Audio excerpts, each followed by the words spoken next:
राम सर्वेभ्यः। Welcome two class 8 of भागवत भाव। गुरुरेव गतिर्गुरुमेव भजे, गुरुणैव सहास्मि नमो गुरवे। न गुरोः परमं शिशुरस्मि गुरोः, मतिरस्ति गुरौ मम पाहि गुरो।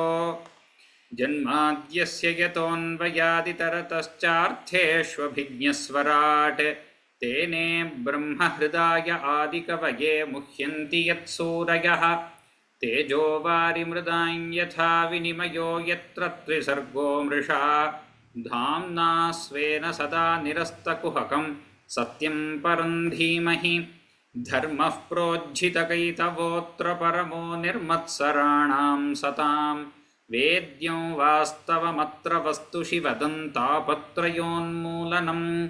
श्रीमद्भागवते महामुनिकृते किं वा परैरीश्वरः, सद्यो हृद्यवरुध्यतेऽत्र कृतिभिः शुश्रूषुभिस्तत्क्षणात्। निगमकल्पतरोर्गलितं फलं शुकमुखादमृतद्रवसंयुतं, पिबत भागवतं रसमालयं मुहुरहो रसिका भुवि भावुकाः। So today we will begin. First we will chant the new shlokas, then at the end I will chant the whole of the Kunti Stuti for the recording sake. So today we will directly begin with a new verse, which is verse number 39. Neyam नेयं नेयं शोभिष्यते शोभिष्यते शोभिष्यते तत्र तत्र तत्र यथेदानीं यथेदानीं यथेदानीं गदाधर गदाधर गदाधर त्वत्पदैः त्वत्पदैः त्वत्पदैः अंकिता भाति अंकिता भाति अंकिता भाति स्वलक्षण स्वलक्षण स्वलक्षण विलक्षितैः विलक्षितैः विलक्षितैः नेयं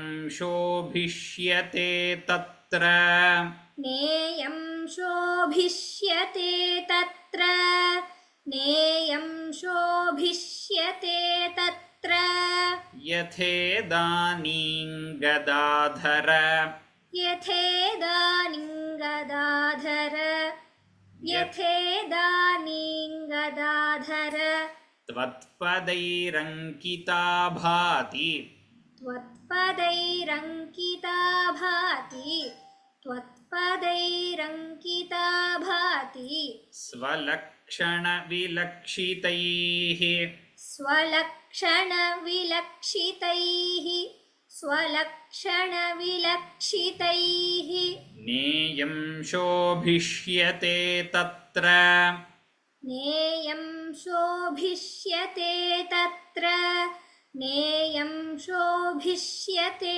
तत्र यथेदानीं गदाधर यथेदानीं गदाधर यथेदानीं गदाधर यथेदानीं इस् दीर्घ यथेदानीं गदाधर यथेदानीं गदाधर यथेदानीं गदाधर नेयं शोभिष्यते तत्र यथेदानीं गदाधर नेयं शोभिष्यते तत्र यथेदानीं गदाधर नेयं शोभिष्यते तत्र यथेदानीं गदाधर त्वत्पदैरङ्किता भाति त्वत्पदैरङ्किता भाति त्वत्पदैरङ्किता भाति स्वलक्षण विलक्षितैः स्वलक्षण विलक्षितैः स्वलक्षण विलक्षितैः त्वत्पदैरङ्किता भाति स्वलक्षण विलक्षितैः त्वत्पदैरङ्किता भाति स्वलक्षणविलक्षितैः त्वत्पदैरङ्किता भाति स्वलक्षणविलक्षितैः Read the whole verse.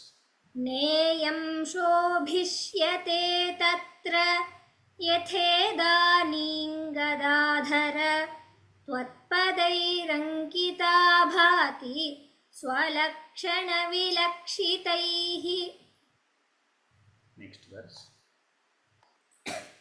इमे जनपदाः इमे जनपदाः इमे जनपदाः स्वृद्धाः स्वृद्धाः स्वृद्धाः सुपक्वौषधि सुपक्वौषधि सुपक्वौषधि विरुधः विरुधः विरुधः वनाद्रि वनाद्रि वनाद्रि नद्युदन्वन्तः नद्युदन्वन्तः नद्युदन्वन्तः ह्येधन्ते ह्येधन्ते ह्येधन्ते तव वीक्षितैः तव वीक्षितैः तव वीक्षितैः.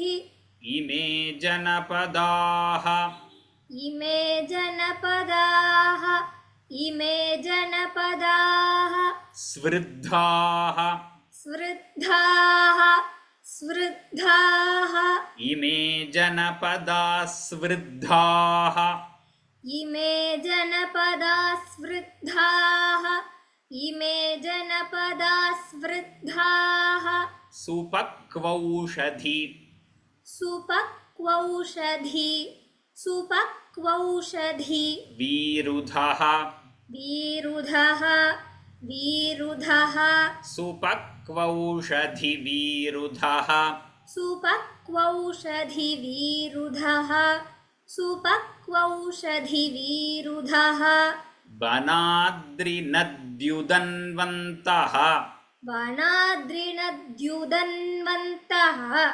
वनाद्रिनद्युदन्वन्तः ह्येधन्ते तव वीक्षितैः ह्येधन्ते तव वीक्षितैः ह्येधन्ते तव वीक्षितैः. इमे जनपदाः स्वृद्धाः इमे जनपदाः स्वृद्धाः इमे जनपदाः स्वृद्धाः सुपक्वौषधि विरुधः सुपक्वौषधि विरुधः सुपक्वौषधि विरुधः. इमे जनपदाः स्वृद्धाः सुपक्वौषधि विरुधः इमे जनपदाः स्वृद्धाः सुपक्वौषधि विरुधः इमे जनपदाः स्वृद्धाः सुपक्वौषधि विरुधः वनाद्रिनद्युदन्वन्तः वनाद्रिनद्युदन्वन्तः वनाद्रिनद्युदन्वन्तः ह्येधन्ते तव वीक्षितैः ह्येधन्ते तव वीक्षितैः ह्येधन्ते तव वीक्षितैः. वनाद्रिनद्युदन्वन्तो ह्येधन्ते तव वीक्षितैः वनाद्रिनद्युदन्वन्तो ह्येधन्ते तव वीक्षितैः वनाद्रिनद्युदन्वन्तो ह्येधन्ते तव वीक्षितैः.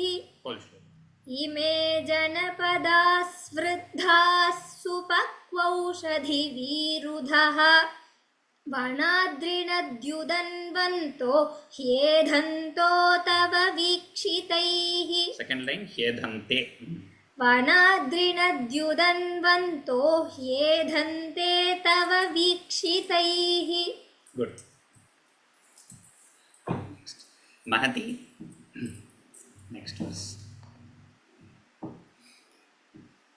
अथ विश्वेश अथ विश्वेश अथ विश्वेश विश्वात्मन् विश्वात्मन् विश्वात्मन् विश्वमूर्ते विश्वमूर्ते विश्वमूर्ते स्वकेषु मे स्वकेषु मे स्वकेषु मे स्नेहपाशं स्नेहपाशं स्नेहपाशम् इमं छिन्धि इमं छिन्धि इमं छिन्धि दृढं पाण्डुषु दृढं पाण्डुषु दृढं पाण्डुषु वृष्णिषु वृष्णिषु वृष्णिषु अथ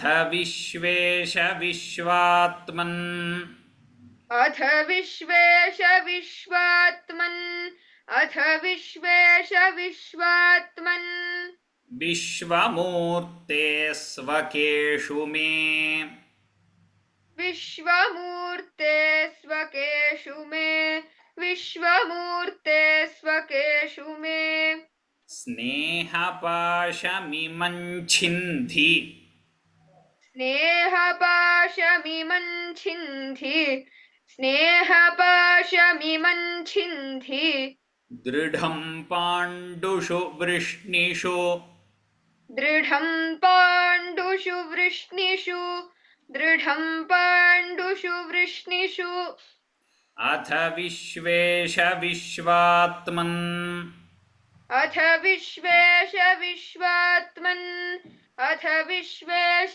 विश्वात्मन् विश्वमूर्ते स्वकेषु मे विश्वमूर्ते स्वकेषु मे विश्वमूर्ते स्वकेषु मे स्नेहपाशमिमं छिन्धि स्नेहपाशमिमं छिन्धि स्नेहपाशमिमं छिन्धि दृढं पाण्डुषु वृष्णिषु दृढं पाण्डुषु वृष्णिषु दृढं पाण्डुषु वृष्णिषु अथ विश्वेश विश्वात्मन् विश्वमूर्ते स्वकेषु मे अथ विश्वेश विश्वात्मन् विश्वमूर्ते स्वकेषु मे अथ विश्वेश विश्वात्मन् विश्वमूर्ते स्वकेषु मे स्नेहपाशमिमं छिन्धि दृढं पाण्डुषु वृष्णिषु स्नेहपाशमिमं छिन्धि दृढं पाण्डुषु वृष्णिषु स्नेहपाशमिमं छिन्धि दृढं पाण्डुषु वृष्णिषु Whole verse. अथ विश्वेश विश्वात्मन् विश्वमूर्ते स्वकेषु मे स्नेहपाशमिमं छिन्धि दृढं पाण्डुषु वृष्णिषु Good. Next verse. त्वयि मे त्वयि मे अनन्यविषया अनन्यविषया मतिः मतिः मधुपते सकृत् मधुपते सकृत् रतिमुद्वहतात् रतिमुद्वहतात् अद्धा अद्धा गङ्गेवौघम् गङ्गेवौघम् उदन्वति उदन्वति त्वयि मे नन्यविषया त्वयि मे नन्यविषया मतिर्मधुपते सकृत् मतिर्मधुपते सकृत् रतिमुद्वहतादद्धा रतिमुद्वहता दद्धा रतिमुद्वहता दद्धा गङ्गेवौघमुदन्वति गङ्गेवौघमुदन्वति गङ्गेवौघमुदन्वति त्वयि मेऽनन्यविषया त्वयि मेऽनन्यविषया त्वयि मेऽनन्यविषया मतिर्मधुपते सकृत् मतिर्मधुपते सकृत् मतिर्मधुपते सकृत् त्वयि मेऽनन्यविषया मतिर्मधुपते सकृत् त्वयि मेऽनन्यविषया मतिर्मधुपते सकृत् त्वयि मेऽनन्यविषया मतिर्मधुपते सकृत् रतिमुद्वहता दद्धा रतिमुद्वहता दद्धा रतिमुद्वहता दद्धा गङ्गेवौघमुदन्वति गङ्गेवौघमुदन्वति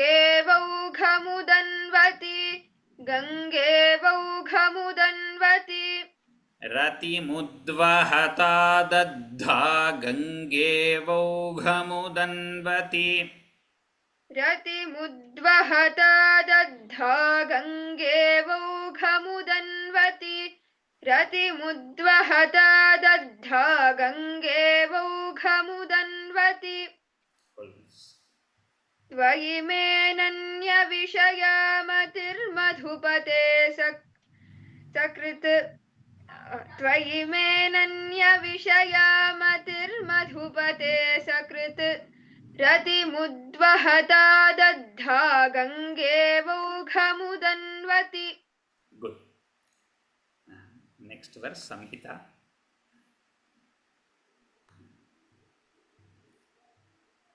Shri Krishna Shri Krishna Shri Krishna Krishna Sakha कृष्णसखा कृष्णसखा Vrishnirishabha वृष्णृषभ वृष्णृषभ Vrishnirishabha विष्णृषभ विष्णृषभ Avanidhruk अवनिधृक अवनिधृक not dhruk, dhruk. There is ru and u. So avanidhruk अवनिधृक अवनिधृक Rajanyavamsha राजन्यवंश राजन्यवंश Dahana दहन दहन Anapavargavirya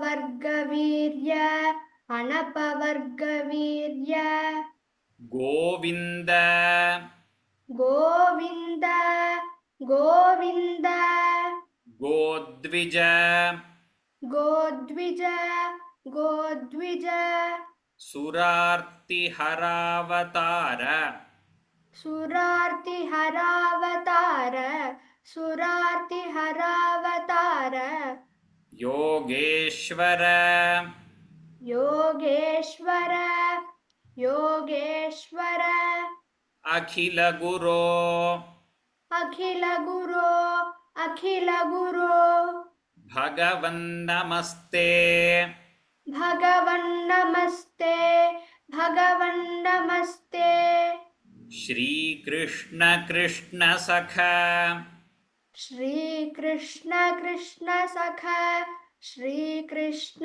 कृष्ण सखा Vrishnirishabha वृषृषभ वृषृषभ Avanidhruk अवनिधृक अवनिधृक Vrishnirishabhavanidhruk वृषृषभावनिधृक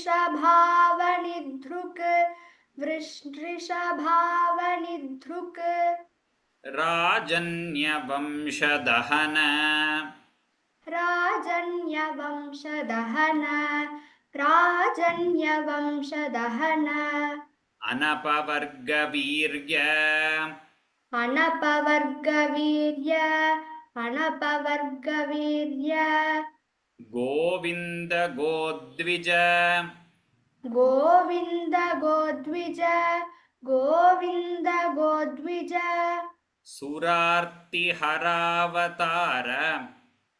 सुरार्तिहरावतार सुरार्तिहरावतार योगेश्वराखिलगुरो योगेश्वराखिलगुरो योगेश्वराखिलगुरो भगवन्नमस्ते भगवन्नमस्ते भगवन्नमस्ते Shri Krishna Krishna सख श्रीकृष्ण कृष्ण सख श्रीकृष्ण कृष्ण सख वृष्णिर्षभावनिधृक् वृषभावनिधृक् वृषभावनिधृक् राजन्यवंशदहन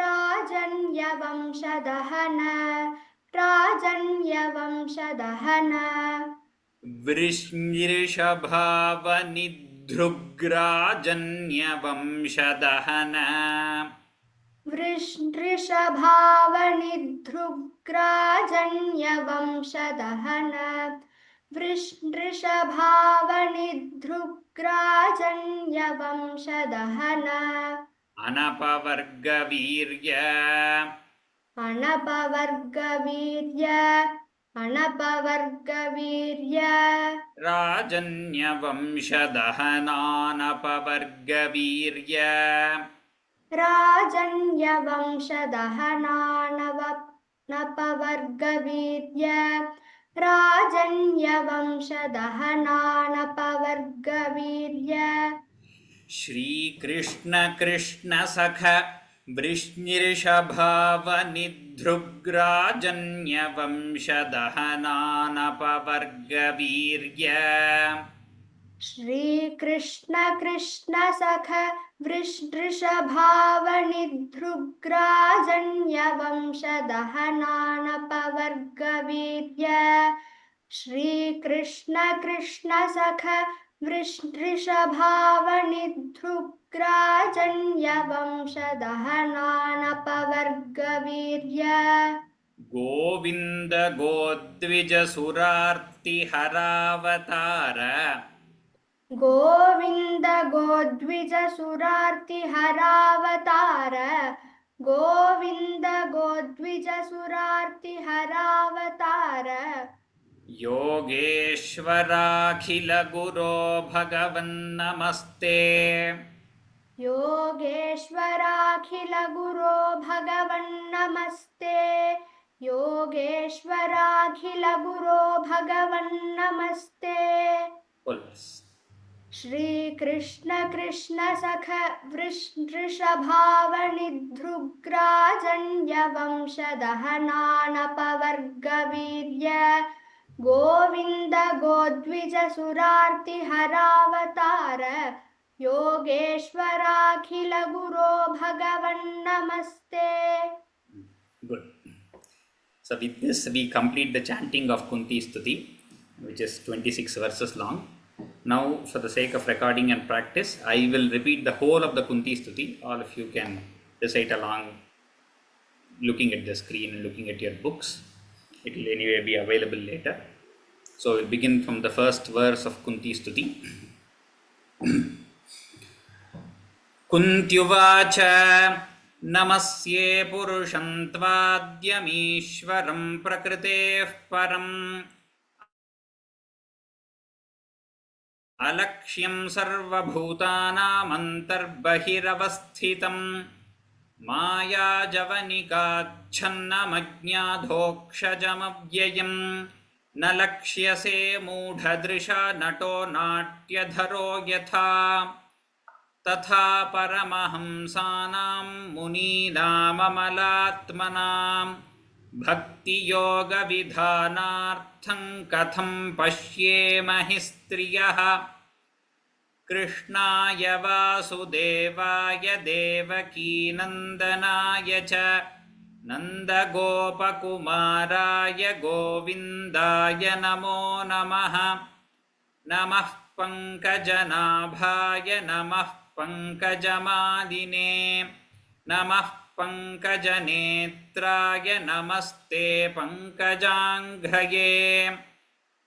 यथा हृषीकेशखलेन देवकी कंसेन रुद्धातिचिरं शुचार्पिता विमोचिताहञ्च सहात्मजा विभो त्वयैव नाथेन मुहुर्विपद्गणात्। विषान्महाग्नेः पुरुषाददर्शनात् असत्सभाया वनवासकृच्छ्रतः मृधे मृधेनेकमहारथास्त्रतौ द्रौण्यस्त्रतश्चास्म हरेभिरक्षिताः। मृधे मृधेनेकमहारथास्त्रतो द्रौण्यस्त्रतश्चास्म हरेभिरक्षिताः। विपदः सन्तु नः शश्वत्तत्र तत्र जगद्गुरो भवतो दर्शनं यत् स्यादपुनर्भवदर्शनम्। जन्मैश्वर्यश्रुतश्रीभिरेधमानमदः पुमान् नैवार्हत्यभिधातुं वै त्वामकिञ्चन गोचरम्। नमो किञ्चन वित्ताय निवृत्तगुणवृत्तये आत्मारामाय शान्ताय कैवल्यपतये नमः।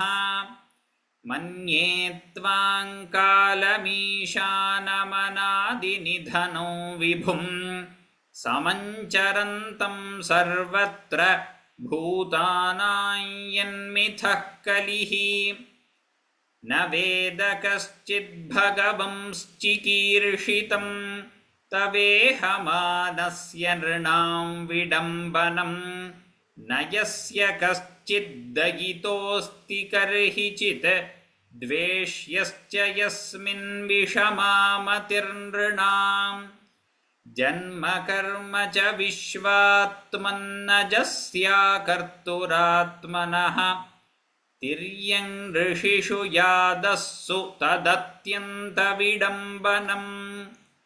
गोप्याददे त्वयि कृतागसिदाम तावत् या ते दशाश्रुकलिलाञ्जनसम्भ्रमाक्षं वक्त्रन्निनीय भयभावनया स्थितस्य सा मां विमोहयति भीरपि यद्बिभेति। केचिदाहुरजञ्जातं पुण्यश्लोकस्य कीर्तये यदोः प्रियस्यान्ववाये मलयस्येव चन्दनम्। अपरे वसुदेवस्य देवक्यां याचितोऽभ्यगात् अजस्त्वमस्य क्षेमाय वधाय च सुरद्विषाम्।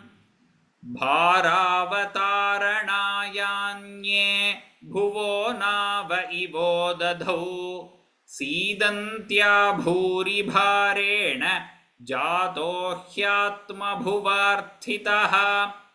भवेस्मिन् क्लिश्यमानानामविद्याकामकर्मभिः श्रवणस्मरणार्हाणि करिष्यन्निति केचन। शृण्वन्ति गायन्ति गृह्णन्त्यभीक्ष्णशः स्मरन्ति नन्दन्ति तवेहितं जनाः। त एव पश्यन्त्यचिरेण तावकं भवप्रवाहो परमं पदाम्बुजम्। त एव पश्यन्त्यचिरेण तावकं भवप्रवाहो परमं पदाम्बुजम्। अप्यद्य नस्त्वं स्वकृते हितप्रभो जिहाससि स्वित्सुहृदोऽनुजीविनः येषान्न चान्यद्भवतः पदाम्बुजात् परायणं राजसुयोजितां हसाम् केवयन्नामरूपाभ्यां यदुभिः सह पाण्डवाः भवतो दर्शनं यर्हि ऋषिकाणामिवेशितुः नेयं शोभिष्यते तत्र यथेदानीं गदाधर त्वत्पदैरङ्किता भाति स्वलक्षणविलक्षितैः इमे जनपदाः स्वृद्धाः सुपक्वौषधिवीरुधः वनाद्रिनद्युदन्वन्तो ह्येधन्ते तव वीक्षितैः अथ विश्वेश विश्वात्मन् विश्वमूर्ते स्वकेषु मे स्नेहपाशमिमं छिन्धि दृढं पाण्डुषु वृष्णिषु त्वयि मेऽनन्यविषया मतिर्मधुपते सकृते रतिमुद्वहता दद्धा गङ्गेवौघमुदन्वती श्रीकृष्ण कृष्ण सख वृष्णिर्षभावनिधृग्राजन्यवंशदहनानपवर्गवीर्य गोविन्द गोद्विजसुरार्तिहरावतार योगेश्वराखिलगुरो भगवन्नमस्ते श्रीकृष्ण कृष्ण सख वृष्णिर्षभावनिधृग्राजन्यवंशदहनानपवर्गवीर्य Govinda गोद्विजसुरार्तिहरावतार योगेश्वराखिलगुरो भगवन्नमस्ते. That completes Kunti's Stuti.